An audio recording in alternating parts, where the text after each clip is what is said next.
Hello Amba good morning. આજે હું છે રેસીપી મૂકવાની છું એ પીઝાની છે.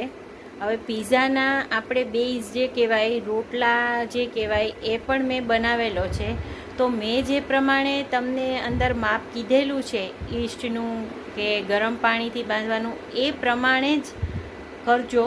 ચોક્કસ પીઝા બને જ છે, હું બનાવું જ છું. તો એ પ્રમાણે ટ્રાય કરજો. અને મેં ઓવનમાં પણ હું બનાવું છું અને એર ફ્રાયમાં પણ બનાવું છું. તો એ બંને રીતે બનશે. એર ફ્રાયરમાં હશે તો એર ફ્રાયરના મેં ટાઈમિંગ નથી બતાવ્યા, પણ એર ફ્રાયરમાં આપણે 10 મિનિટ જે હોય ને એમાં બની જાય છે. 10 મિનિટ માટે રાખજો તો મસ્ત બની જશે. એટલે એ પ્રમાણે જ બનાવજો પીઝા. તો ચાલો આપણે પીઝાની રેસીપી જોઈએ. અને મારી ચેનલને સબસ્ક્રાઈબ કરજો, લાઈક કરજો, ફોલો કરજો, તમારા મિત્રો સાથે શેર કરજો જો મારી રેસીપીઓ ગમતી હોય તો. Thank you.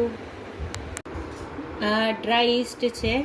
આપણે આજે પીઝા બનાવવાના છીએ. પીઝાનો લોટ બાંધી અને પીઝા વણી આપણે પીઝાનો બેઝ સાથેનો આપણે પીઝા બનાવીએ છીએ. તો આ ડ્રાય ઈસ્ટ 1 ચમચી અને આ ખાંડ છે એ 1 ચમચી, જેને હિન્દીમાં ચીની કહેવાય, સુગર 1 ચમચી.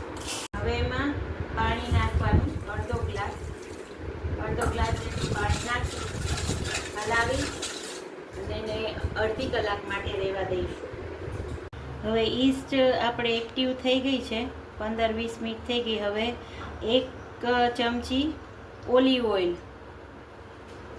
ઓઇલ એડ કરવાનું, 1 ચમચી મીઠું, 2 વાટકા મેંદાનો લોટ અને હલકું ગરમ ગુનગુનું પાણી કહેવાય, નવશેકું પાણી, એનાથી આપણે લોટ બાંધવાનો. હવે થોડો મેંદો કોરો એના ઉપર છાંટી અને એનો મસ્ત ગોળો બનાવી દેવાનો અને પછી એને ઢાંકીને રાખી દેવાનો છે આપણે 1.5 થી 2 કલાક. હવે આવી રીતે આમ ગોળો વાળી અને એને રાખી દેવાનો.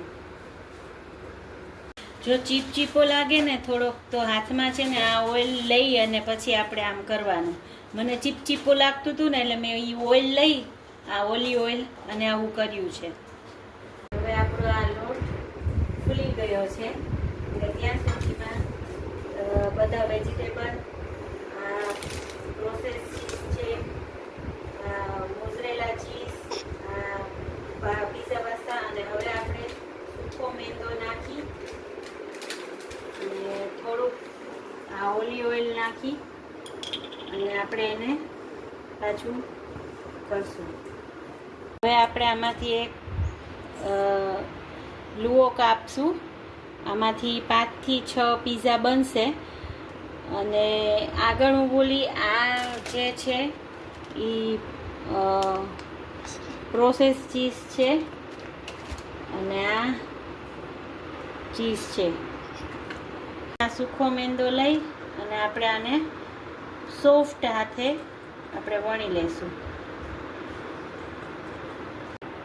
હવે ફોર્કથી આપણે આમાં કાણા પાડી દેવાના, એટલે આપણો પીઝા છે ને એ ફૂલે નહીં અને એકદમ બરાબર બેક થાય. હવે પીઝા સોસ લગાવશું આપણે એની ઉપર. આપણે પ્રીહીટ કરવા ઓવન મૂકી દેશું અને 5 મિનિટ સુધી આપણે પ્રીહીટ કરશું ઓવનને.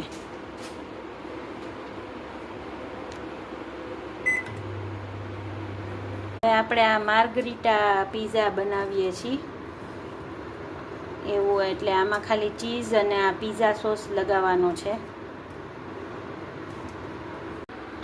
આ પ્રીહીટેડ ઓવનમાં રાખી દેવાનું સ્ટેન્ડ ઉપર અને પછી આ કન્વેક્શનલ ઉપર આપણે 10 મિનિટ માટે બેક થવા મૂકીએ છીએ. આપણો પીઝા રેડી છે. હવે આ વેજીટેબલ વાળો બને છે.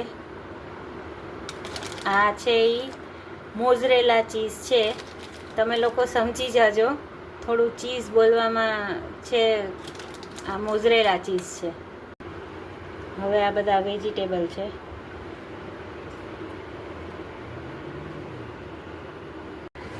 બીજો પીઝા એર ફ્રાયરમાં ટ્રાય કર્યો, એ પણ બહુ જ મસ્ત બન્યો છે. દેખાડું તમને હમણાં.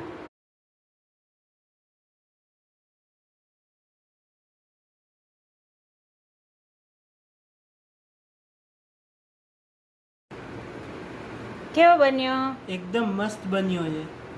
આજે હોમમેડ પીઝા બનાવ્યા છે.